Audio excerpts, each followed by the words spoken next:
passion and emotion. Super yesterday. Color chart is the heart of quick learning. Fluency comes with practice. Solo en Quick Learning, hablas o hablas. En Quick Learning amamos el café, y no hay mejor lugar para hablar de ello que en una cafetería. En esta ocasión, 2 de nuestros teachers se sientan con una buena taza de café en mano para charlar sobre todo lo que rodea a esta icónica bebida, su historia, los métodos más populares y cómo se disfruta en diferentes partes del mundo.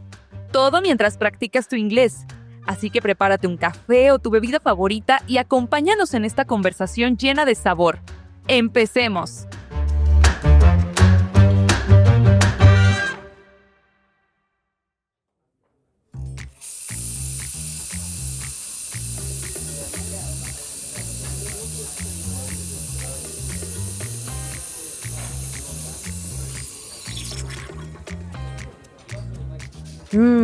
That first sip of coffee?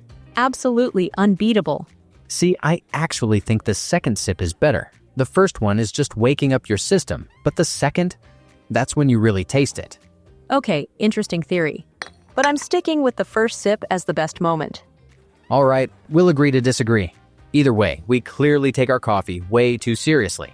No arguments there.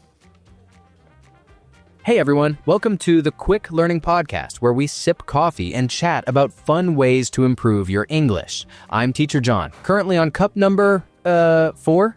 Maybe 5? I lost track. It's only excessive if your hands start shaking. Oh, that explains a lot.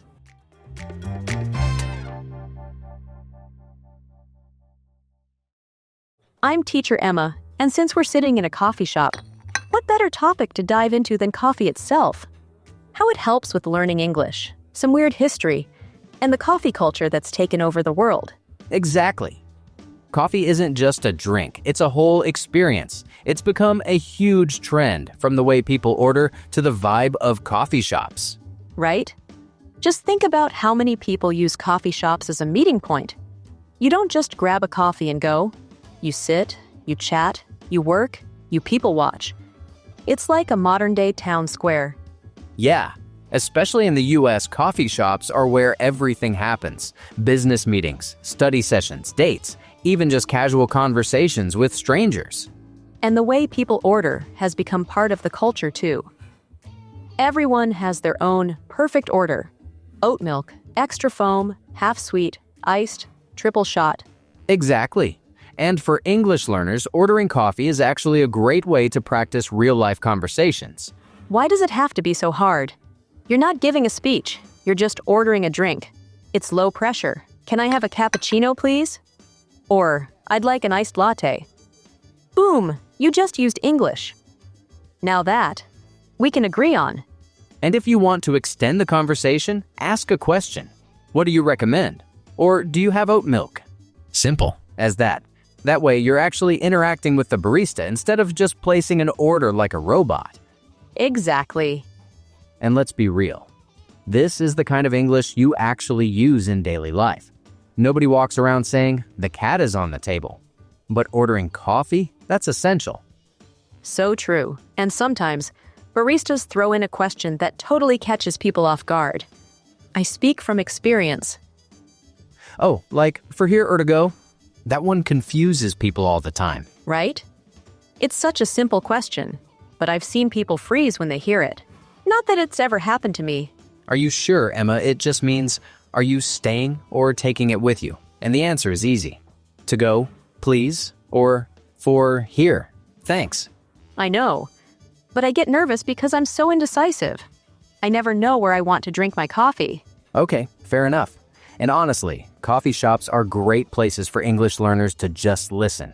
Hear how people place their orders, how they say thank you, how the barista responds. It's like free listening practice.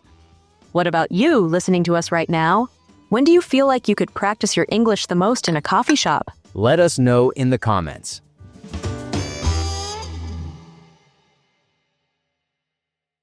¿Te animas a poner tus conocimientos de inglés a prueba? En la descripción te dejamos un enlace con ejercicios relacionados a este episodio creados por nuestros expertos.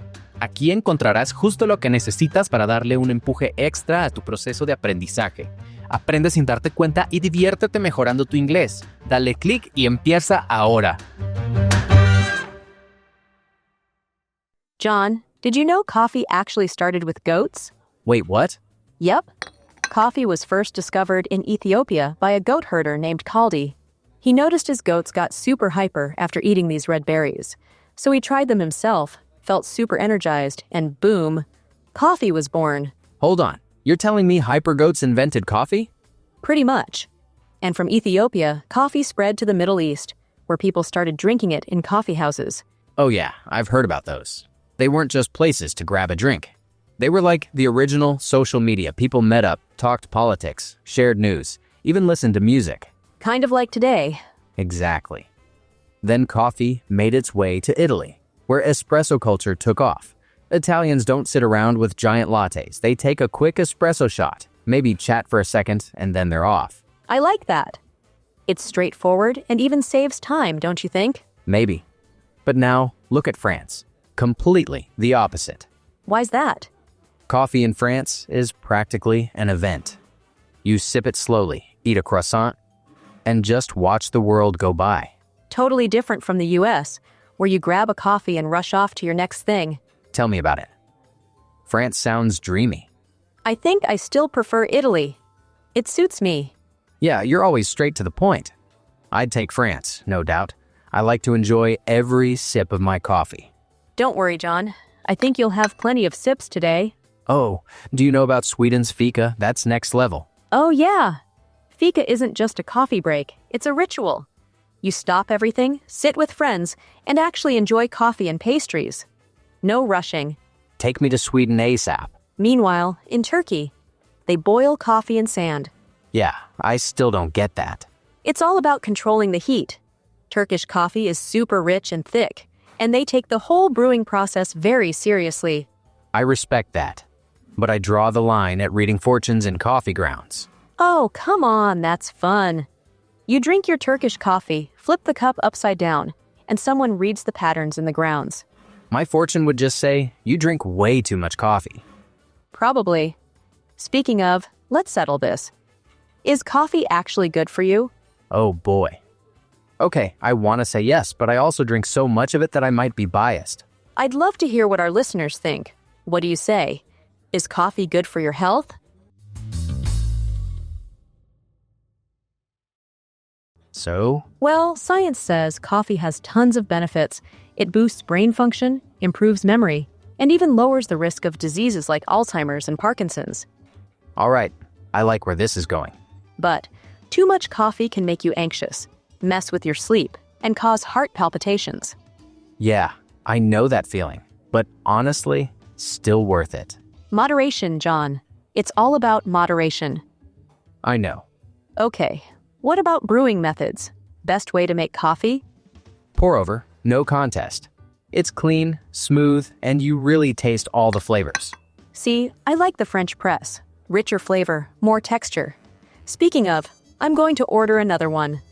Go ahead. Meanwhile, let us know your favorite brewing method in the comments. Delicious. Nothing like the third coffee of the day. I know exactly what you mean. Bad coffee is the real enemy here. Now that we can agree on.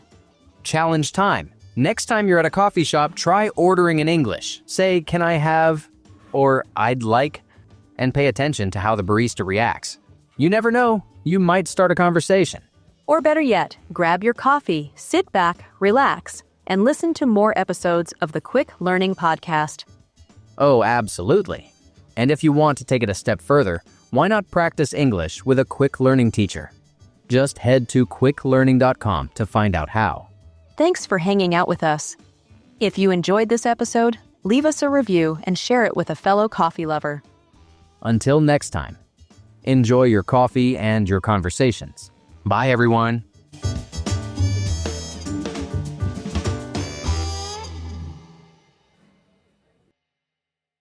Y así cerramos este episodio con el mejor aroma, el del café y una buena conversación. ¿Cuál fue tu parte favorita? ¿Te animas a probar un nuevo método o a descubrir cómo se toma el café en otra cultura? Cuéntanos en los comentarios, nos encanta leerte. Gracias por acompañarnos en The Quick Learning Podcast. donde aprender inglés es tan fácil y placentero como disfrutar de una buena taza de café. Nos escuchamos en el próximo episodio.